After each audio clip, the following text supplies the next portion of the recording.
Bonjour à tous, j'espère que vous allez bien, ici Dino Raptor pour cette nouvelle vidéo YouTube. Et aujourd'hui, on va faire non pas un avant-match, mais deux avant-matchs. La première partie de cette vidéo sera consacrée évidemment au match du jour, c'est-à-dire PSG Juve ce soir, et demain, au match de demain soir entre Tottenham et l'Olympique de Marseille. Et je vous donnerai j'essaierai de vous donner un avis plus ou moins objectif sur la forme du moment, mais notamment sur ce qui va se passer. Alors on va commencer directement avec le Paris Saint-Germain, vu que c'est un match à domicile. Et on va analyser les 5 derniers matchs du Paris Saint-Germain avant ce match face à la Juve. 1, 2, 3, 4 et 5. Alors évidemment les 5 derniers matchs, on va partir d'ores et déjà sur la deuxième journée de Ligue 1, victoire du PSG 5-2 face à Montpellier. Sur ce deuxième match, toute compétition, et je parle toute compétition confondue, je vous le dis, victoire 7-1 du Paris Saint-Germain face à Lille. Ensuite, match nul, un but partout face à Monaco à domicile, que je n'ai malheureusement pas pu voir. Ensuite, match gagné 3-0 par le Paris Saint-Germain face à Toulouse. D'ailleurs, un match courageux de Toulouse entre parenthèses. Et enfin, malgré un match courageux des Nantais, victoire 3-0 du Paris Saint-Germain face à Nantes. Donc, si on analyse, là, on est sur 4 victoires et un nul, avec au moins un minimum en moyenne de 2 à 3 buts par match. Ce qui est plutôt pas dégueulasse. On va pas se mentir. Mais on va quand même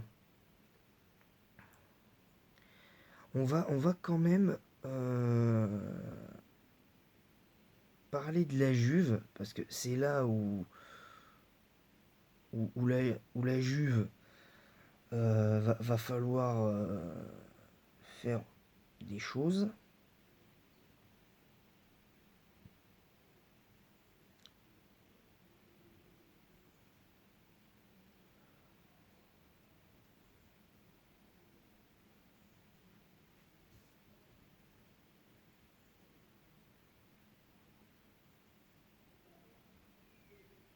Alors,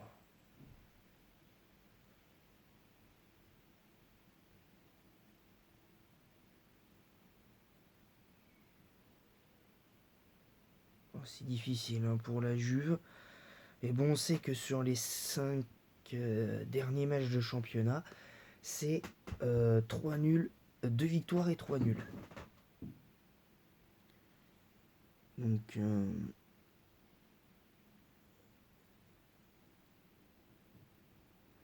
donc on peut dire que sur la forme du moment, le PSG est, on pourrait, si on se base uniquement là-dessus, le PSG est largement favori de ce match et devrait en théorie gagner 2 ou 3-0 ce soir.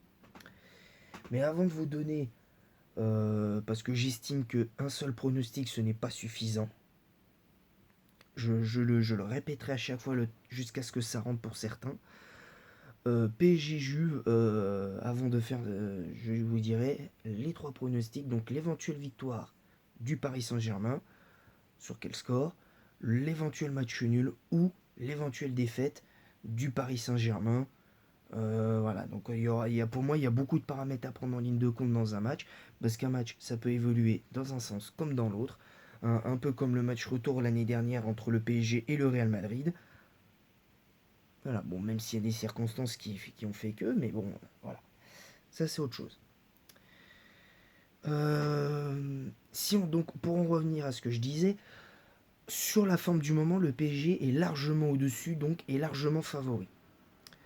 Mais pour moi, c'est du 50-50 parce que la Juve en Ligue des Champions, même quand les années où ils gagnaient quasiment rien en termes de titres, on voyait quand même qu'en Ligue des Champions, ça allait bien, quand ça allait bien.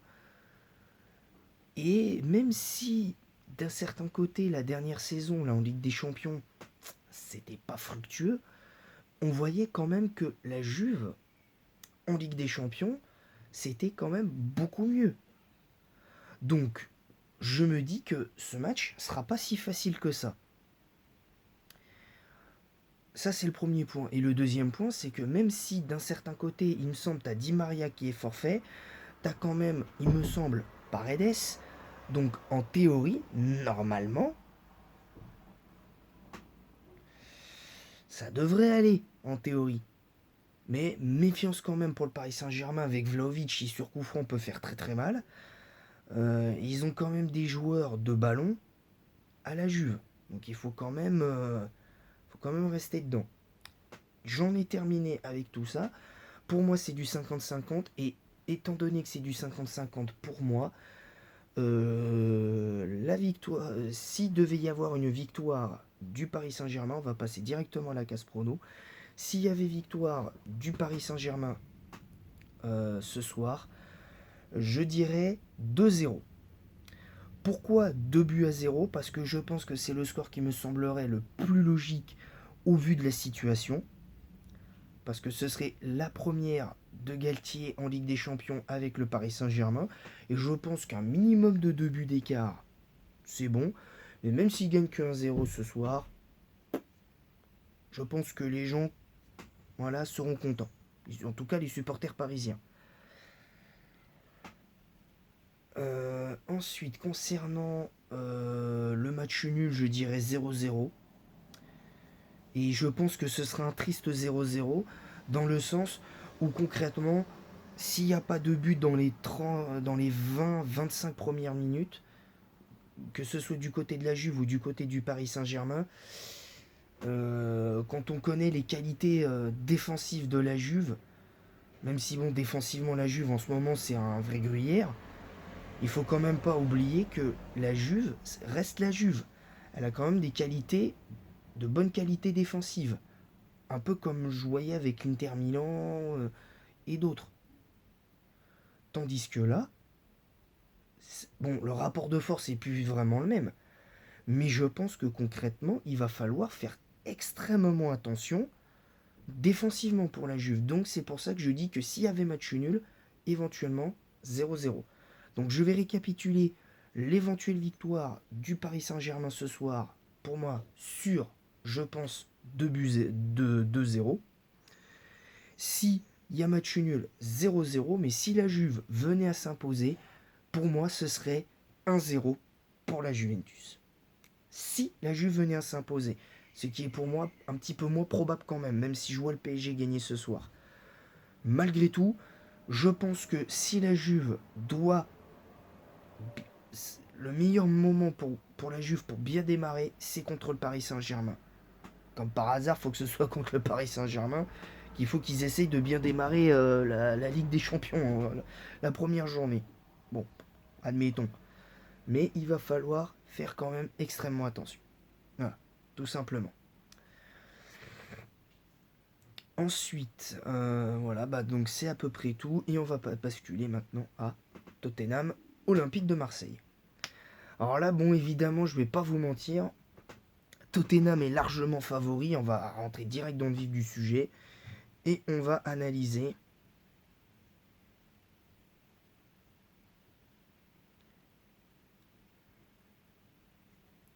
On va d'abord analyser les 5 derniers matchs de Tottenham en première ligue. 1, 2, 3, 4. Ça c'est Nottingham Forest. 1, 2, 3, 4 et 5. Alors, premier de ces matchs, Chelsea-Tottenham 2-2. Victoire de Tottenham 1-0. Victoire 2-0 de Tottenham face à Nottingham Forest. Match nul face à West Ham, 1 but partout. Et victoire 2-1 face à Fulham. Pour le 5e match. 1, 2, 3, 4 et 5. Donc on est quand même sur des petites victoires quand même.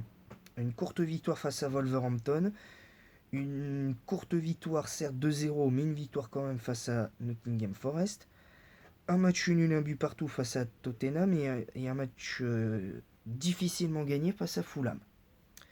Donc ça fait quand même 4 victoires et un nul sur les 5 derniers matchs. M'est avis que de toute manière, Tottenham est au-dessus de l'OM sur le plan du jeu, dans, dans tout ce qui est... c'est pas anodin. C'est pas anodin. Maintenant, on va regarder les derniers matchs de l'Olympique de Marseille. 1, 2, 3, 4 et 5. Ah non, attends. 1, 2, 3, 4 et 5. Pardon. Alors, on va commencer avec un match nul, un partout face à Brest. Une victoire 2-1 à 10 contre 11 de Marseille face à Nantes. Une victoire de Marseille nette et sans bavure 3-0 face à Nice. Une courte victoire 1-0 face à Clermont. Et une victoire apparemment plus ou moins maîtrisée de Marseille face à Auxerre. Alors, c'est pareil, 4 victoires, un nul, mais c'est des victoires qui sont, sur le papier, un peu plus bonifiées. Bon, pourtant, c'est la Ligue 1. Mais, quand il réfléchit, l'OM, en fait, c'est... Quand je dis Tottenham est largement favori, en fait, non, je me plante. Ils sont favoris à 51% contre 49%. Parce que, encore une fois, je maintiens que l'OM a des arguments. Alors, malheureusement, Alexis Sanchez est absent pour cause de suspension en Ligue des Champions.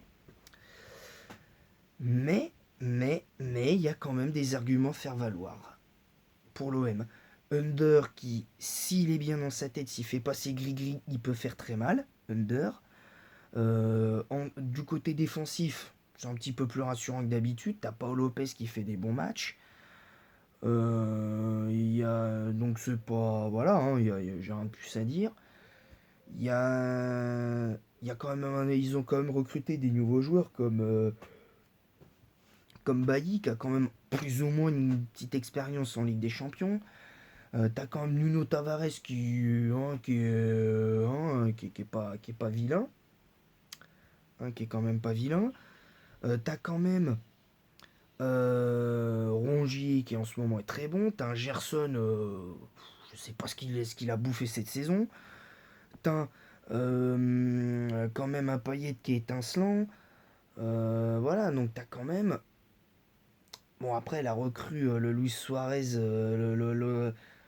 c'est pas le Luis Suarez qui joue en Uruguay, c'est celui de l'OM.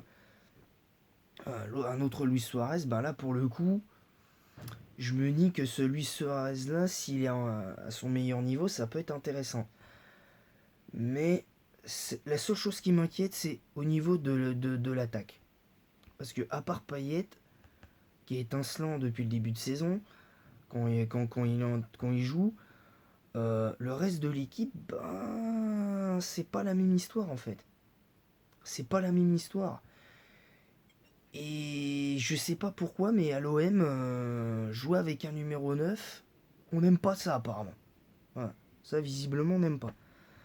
Donc c'est pour ça que, avant de démarrer rapidement sur mon pronostic, je pense qu'il va y avoir quand même beaucoup d'interrogations des deux côtés. Parce que pour moi, du côté de Tottenham, l'interrogation, elle est aussi défensive. Parce que je trouve que la défense de Tottenham est largement prenable pour l'Olympique de Marseille. Donc je pense que Marseille peut avoir des occasions.